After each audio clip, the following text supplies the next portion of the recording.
अंकुश जी, हरियाणा से। राधे राधे शिव। राधे राधे महाराज जी।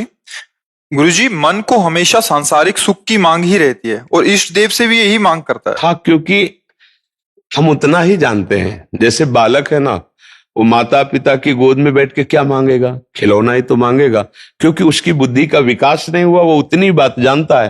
तो हम लोग देहाभिमानी जीव हैं, देह भाव से युक्त हैं।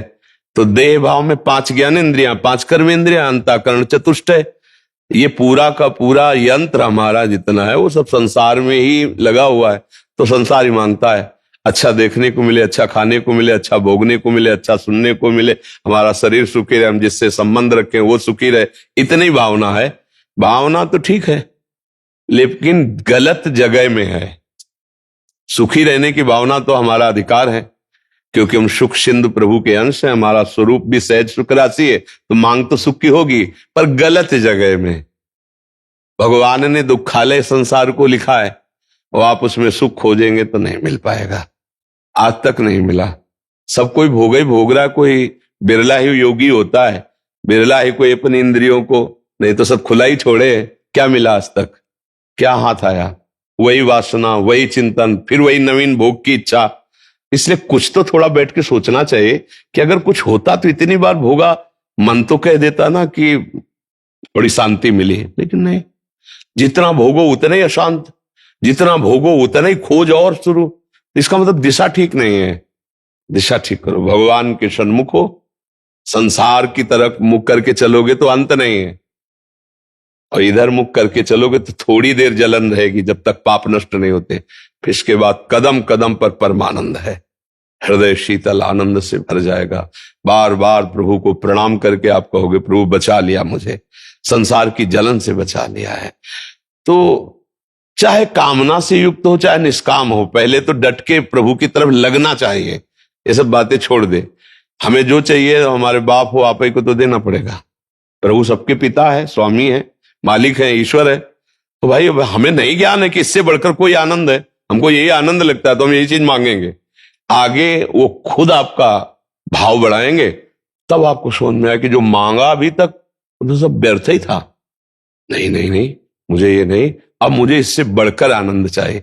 एक गरीब ब्राह्मण था, वृंदावन में पूज्य श्री सनातन गोस्वामी जी विराजमान थे, बड़े सिद्ध महापुरुष थे। तो लोगों को ऐसी भावना होती कि संतों के दर्शन से, संतों के संभाषण से दुख की निवृत्तियां होती हैं, और होती भी हैं।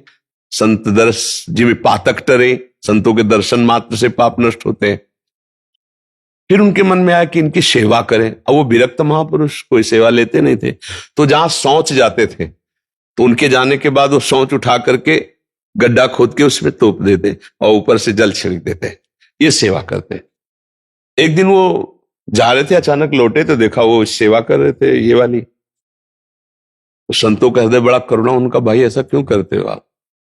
महाराज मैं गरीब आदमी हूं, आप संतों की कृपा से आदमी सुखी हो जाता है, सुना इसलिए। अच्छा तो देखो, ये पारसमणि है, यहां हटाओ, दूर से कहा ये पारसमणि निकालो, जितना चाहो सोना बना लो जाके लोहे को, फिर फेंक जाना यमुना जी में। लेके चला। फिर सोचा ऐसा क्या, इससे बढ़कर कोई सुख है इन बाबा के पास? लंगोटी लगाए हैं, शरीर कृश हो रहा है, और इतनी बड़ी मणि इनके पास थी, इन्होंने प्रयोग क्यों नहीं किया? लौट आया, बुद्धि काम कर गई ला। बोले बाबा आपने क्यों प्रयोग किया? प्रयोग नहीं किया। तो कहा मुझे इसकी आवश्यकता नहीं, मेरे पास इंद्रनील मणि है, इंद्रनील मणि श्री कृष्ण, मुझे इस पारसमणि कंकड़ पत्थर की जरूरत नहीं। बोले बाबा फिर हमको भी नहीं चाहिए, जिस आनंद में आप मगन हो वही आनंद। एक दिया उसने, पारसमणि एक दी, और कहा बाबा आप जिस, वही उनकी कृपा से भगवान की भक्ति में लग गए। तो हम लोग जानते नहीं है ना, इसलिए उसमें लगे, और जिस दिन जान जाएंगे तो खुद फेंक देंगे, नहीं चाहिए मुझे संसार, मुझे प्रभु चाहिए।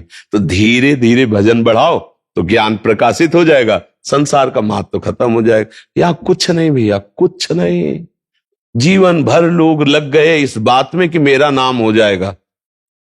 कौन किसका नाम देखता है? अब देखो परेशान है लोग, हमारा नाम हो जाए, हमारा यश हो जाए, कि अरे यार जिंदगी में है क्या, 4 लोग हमारा नाम लेंगे। तुम्हारा नाम क्यों? भगवान का तो नाम नहीं लेते, तुम्हारा नाम लेंगे।